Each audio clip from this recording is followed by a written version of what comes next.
Hello दोस्तों, बात करते हैं इस टाइप के क्वेश्चन को आप कैसे विद इन सेकेंडों में उड़ा सकते हैं। सवाल क्या बोला, दो संख्याओं का HCF 8 है तो निम्न में से कौन सा संख्या LCM नहीं हो सकता है। सबसे पहले यहाँ क्या करेंगे, 8 का मल्टीपल देख लेंगे। ठीक है, तो यहाँ पर क्या है, 8 का मल्टीपल 72 भी है, 24 भी है, 48 भी है, लेकिन क्या 68 है, नहीं है। कर मतलब ये आंसर कौन हो जाएगा, 68, जो LCM नहीं हो सकता। कौन नहीं हो सकता है, 68 नहीं हो सकता है। चलिए नेक्स्ट क्वेश्चन की बात करते हैं।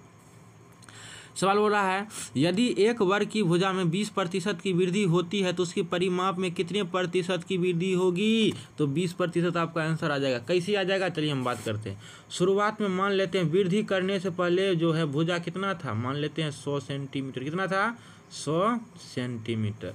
और वर्ग का परिमाप क्या होता है, 4 गुना 1 भुजा या 4a आप डायरेक्ट बोल सकते हैं। तो 4 गुना a का वैल्यू कितना है, 100। कितना है, 100। अब दोनों को जो है ना मल्टीप्लाई कीजिए, कितना हो जाएगा, 400 सेंटीमीटर। ये आ गया वृद्धि करने से पहले जो था ना वर्ग का परिमाप कितना था, 400 सेंटीमीटर। अब बात करते हैं, अगर वृद्धि कर दिए तो अब जो है a बराबर कितना हो जाएगा, 120 सेंटीमीटर। क्यों, क्या कह रहा है, जो है ना भुजा में 20% की वृद्धि करें, 100 है, इसमें 20% की वृद्धि करेंगे, कितना हो जाएगा, 120। अगर बात करते हैं नई वर्ग का परिमाप में क्या हो जाएगा, 4a, यही होगा ना। तो 4 गुना a का वैल्यू यहाँ पर कितना लेंगे, 120। अब दोनों को मल्टीप्लाई कर दीजिए, कितना होगा, 480 सेंटीमीटर। अब देखिए ध्यान से, यहाँ पर 400 था, यहाँ कितना हो गया, 480। तो कितने की वृद्धि हो रहा है संख्या में, तो बोलिएगा 80 की वृद्धि कितने पर करेंगे, तो 400 पे। अब प्रतिशत बनाने के लिए क्या करेंगे, 100 से गुना, इसको काटिए 100 से, 100 चौके 400, 4 से काटिए तो 20 चौका कितना हुआ, 80। इसका मतलब क्या हो गया, 20% आपका आंसर आ जाएगा। चलिए नेक्स्ट क्वेश्चन की बात करते हैं। सवाल क्या बोल रहा है, ए किसी कार्य को 14 दिन में समाप्त करते हैं, बी उसी कार्य को 21 दिन में समाप्त करते हैं। ए बी मिलकर कार्य करना शुरू करते हैं, लेकिन एक कार्य शुरू होने के 4 दिन बाद कार्य छोड़ देते हैं, ठीक होता है ना। तो शेष कार्य बी अकेला कितने दिनों में समाप्त मतलब काम करेंगे। ठीक है, ए कितना दिन में कर रहा है, तो बोलिएगा 14 दिन में। अब बी उसी काम को कितना दिन में कर रहा है, तो बोलिएगा 21 दिन में। दोनों का LCM लीजिए, कितना हो जाएगा, 42। इसको काटिए, 14 तिया 42, 21 दूना 42। अब बोल रहा है ए बी दोनों ने साथ मिलकर काम करना स्टार्ट किया, लेकिन ये जो है ना कार्य शुरू होने के 4 दिन बाद, मान के चलिए ए कहीं न कहीं 4 दिन तो काम किया है ए बी मिलकर दोनों। तो ए बी जो है ना दोनों मिलकर कितना दिन काम किया है, तो 4 दिन। और दोनों का एफिशिएंसी कितना है, 3 2 5, तो 5 चौक 20। तो 20 काम जो है ना आपका हो चुका है। 42 में अगर 20 काम हो चुका है तो आपका वर्क कितना बचा है, 22। और जो किससे करवाना है, तो बी से। तो बी का एफिशिएंसी कितना है, 2 से भाग दे दीजिए, कितना हो जाएगा, 11 डेज। इसका मतलब जो है ना बी अकेला उस कार्य को कितना दिन में पूरा कर देगा, तो 11 डेज में। चलिए नेक्स्ट क्वेश्चन की बात करते हैं। सवाल क्या बोल रहा है, P और Q मिलकर किसी कार्य को 10 दिन में पूरा करते हैं, Q और R मिलकर उसी कार्य को 15 दिन में पूरा करते हैं, तथा P और R मिलकर उसी कार्य को 12 दिनों में पूरा करते हैं। तो P Q R तीनों मिलकर उसी कार्य को कितने दिनों में पूरा करेंगे। सबसे पहले इसका बेसिक मेथड से बात करते हैं, उसको बेसिक से कैसे बनाएंगे। बेसिक भी जानना जरूरी है, लेकिन परीक्षा में आपको बेसिक से अप्लाई नहीं करना है। चलिए क्वेश्चन की बात करते हैं। तो P प्लस Q ये कितना दिन में काम कर रहा है, तो बोलिएगा 10 दिन में। Q तथा R ये कितना दिन में काम कर रहा है, तो बोलिएगा 15 दिन में। उसके बाद P तथा R ये कितना दिन में काम कर रहा है, तो बोलिएगा 12 दिन में। तीनों का LCM ले लीजिए, कितना हो जाएगा, 60। ये 2 छः 60 हो गया, ये हो गया 15 चौके 60, ये हो गया 12 पंचे 60। यहाँ पर देखिए P Q R कितना बार आ रहा है, तो बोलिएगा 2 बार आ रहा है। तो यहाँ मान लेते 2 कॉमन लेते, सब में से 2 कॉमन लेते, तो P plus Q plus R। इसका जो एफिशिएंसी कितना आ जाएगा, 6 4 10 और 10 5 कितना हुआ, 15। लेकिन ये तो 2 बार आ रहा है, तो हम बात करते हैं सिंपल में। P Q R का एफिशिएंसी कितना आ जाएगा, 15/2 कर लीजिए, या 7.5 बोल सकते हैं, कोई दिक्कत नहीं। टोटल वर्क कितना है, 60। एफिशिएंसी तीनों का कितना है, 15/2। 2 को ऊपर ले जाइए तो गुना बन के जाएगा ना, उसको काटिए 15 से, 15 चौका 60। तो 4 दूना 8। इसका मतलब है ना तीनों मिलकर कितना दिन में काम कर देगा, 8 दिन में। इसको जो है ना और फास्ट कैसे सवाल सॉल्व कर सकते हैं, इसको दूसरा मेथड से हम बात करते हैं, इसको फास्ट कैसे सॉल्व कर सकते हैं।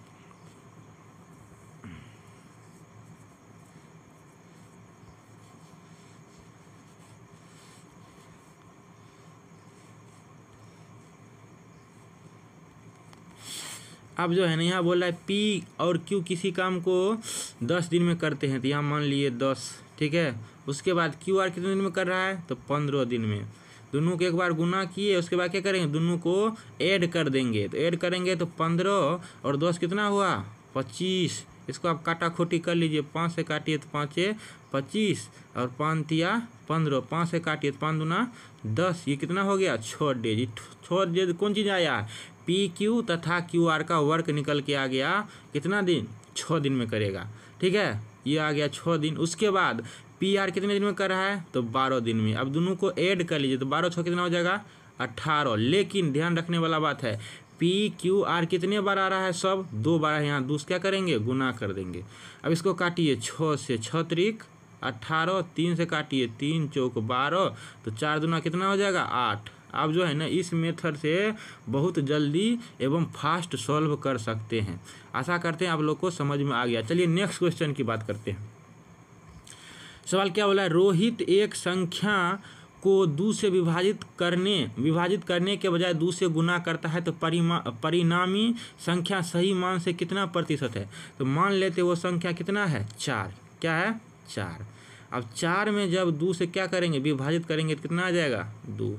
ये तो पहले आना चाहिए, लेकिन क्या हुआ, ज़बरदस्ती 2 से गुना कर दिया, कितना हो गया, 8। कितना हो गया, 8। ये आपका एक्चुअल मान है और ये परिणामी मान है। तो बोला परिणामी संख्या सही मान से कितना प्रतिशत है।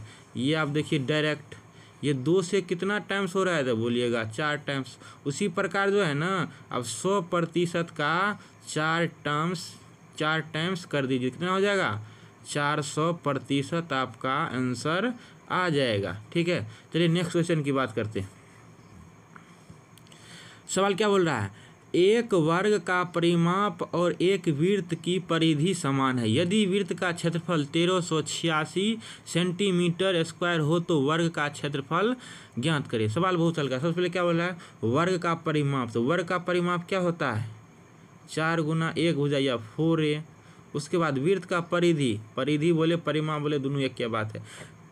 तो वृत्त का परिधि क्या होता है, 2 पाई आर बोल लीजिए, चाहे सीधे पाई डी बोल लीजिए, कोई दिक्कत नहीं। इसको काटिए 2 से, कितना हो जाएगा, 2 दूना 4। तो यहाँ जो है ना पाई आर बराबर कितना हो जाएगा, 2। पाई आर बराबर कितना हो जाएगा, 2a है ना, तो यहाँ a हो जाएगा। तो यहाँ पर पाई का मान क्या रख लेते हैं, 22/7 रख लेते हैं। कितना रखेंगे, 22/7। यहाँ है r, यहाँ कितना है 2a। अब इसको काटिए 2 से, 2 कितना बार जाएगा, 11 टाइम्स कट जाएगा, ठीक है। तो यहाँ कितना हो जाएगा, 11/7r। a का वैल्यू कितना निकल के आ गया, 11/7r। अब बात करते हैं, यदि वृत्त का क्षेत्रफल कितना है, 1386 सेंटीमीटर स्क्वायर हो तो वर्ग का क्षेत्रफल। तो सबसे पहले वृत्त का क्षेत्रफल क्या होता है, तो बोलिएगा पाई आर स्क्वायर। क्या होता है, पाई आर स्क्वायर। इसका जो वैल्यू दिया है कितना है, 1386। तो पाई का मान कितना रखेंगे, 22/7। आर का वैल्यू तो हमको मालूम है, नहीं मालूम है तो यहाँ क्या करते हैं, आर का वैल्यू हम निकाल लेते हैं, कोई दिक्कत नहीं है। तो 1386, इसको आप काटिए, 11 दूना कितना हुआ, 22। 11 से काटिए, 11 एकम 11, यहाँ पर हासिल कितना रह जाएगा, 2। तो 11 दूना 22, 11 छक 66, ठीक है। उसको काटिए फिर 2 से, 2 छक 12, ठीक है। उसके बाद 2 तिया 6। तो आर स्क्वायर बराबर आपका कितना हो जाएगा, 63 गुना में 7। इसको जो है ना 2 पार्ट में आप ब्रेक कर सकते हैं, 9 गुना 7 गुना 7, ठीक है। आर का अगर वैल्यू निकालेंगे, इस पर अगर मान चलिए इधर स्क्वायर है तो इधर हटेगा, तो इधर क्या चलेगा, वर्गमूल। इधर वर्गमूल नहीं चढ़ेगा, तो इधर वर्गमूल चढ़ा दीजिए ना।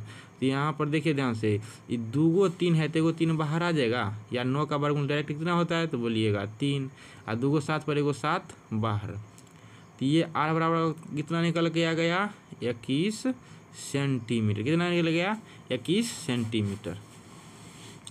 अब हम बात करते हैं वर्ग का क्षेत्रफल कैसे निकलेगा, इसको चलिए मिटा देते हैं।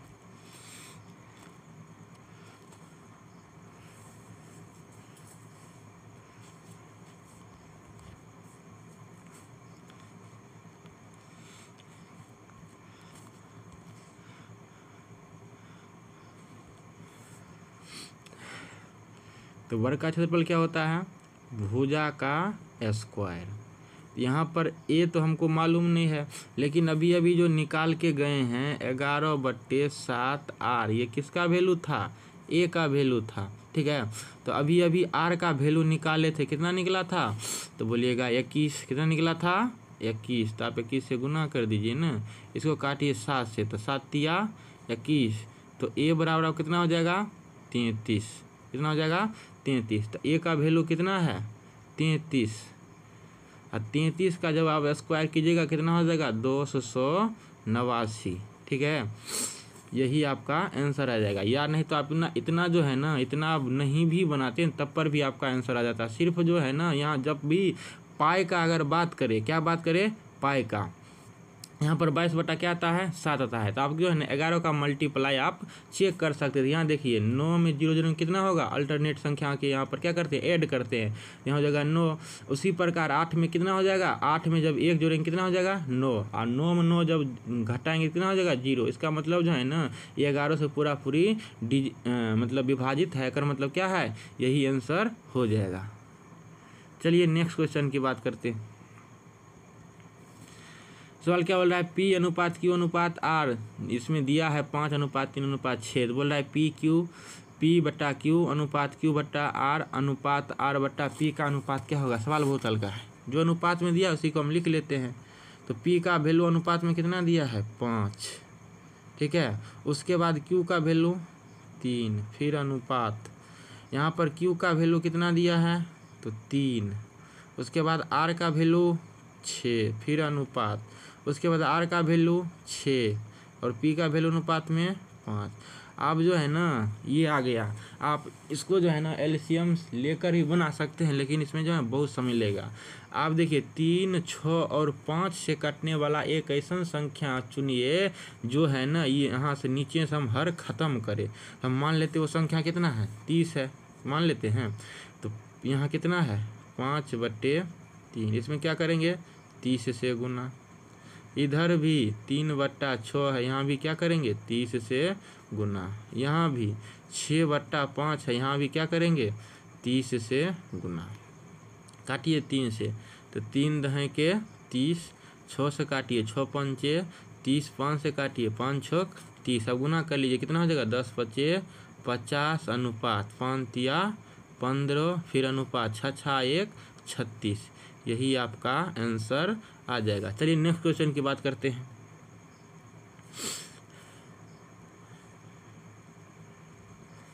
सवाल क्या बोला है, 24 छात्रों के एक समूह का औसत वजन 2 किलोग्राम बढ़ जाता है जब शिक्षक का वजन भी शामिल किया जाता है। यदि 24 छात्रों के प्रारंभिक औसत वजन 30 किलोग्राम था तो शिक्षक का वजन क्या है। बात करते हैं जब शिक्षक शामिल नहीं था तो वजन कितना था 24 गो छात्र के, तो बोलिएगा 30 किलोग्राम। और जब क्या हुआ, शिक्षक बढ़ा तो क्या गो व्यक्ति हो गया, 25 गो। अब 25 गो बढ़ने से क्या होगा, सबका जो है ना एवरेज जो है ना 2 किलोग्राम बढ़ गया। कितना हो गया, जैसे 30 किलोग्राम है उसके बाद 2 किलोग्राम बढ़ जाएगा तो 32 हो जाएगा ना, लेकिन सबका एवरेज बढ़ा रहे हैं। तो 25 गो व्यक्ति है उसका जो है ना 2 किलो बढ़ाइएगा तो कितना बढ़ाने में कम जाएगा, बोलिएगा 50 किलोग्राम है। दोनों को ऐड कर लीजिए, कितना हो जाएगा, 80 किलोग्राम। ये जो है ना शिक्षक का वजन आ जाएगा। चलिए नेक्स्ट क्वेश्चन की बात करते हैं। सवाल क्या बोल रहा है, वही अनुपात वाला सवाल है। यदि ए बराबर 110 है तो सी का मान ज्ञात कीजिए। सबसे पहले इसको बना लेते हैं, ए बी सी का वैल्यू निकाल लेते हैं। तो ए अनुपात बी यहाँ पर कितना दिया है, तो बोलिएगा 5:8। उसके बाद B अनुपात C यहाँ पर कितना दिया है, तो बोलिएगा कितना है, 11:13।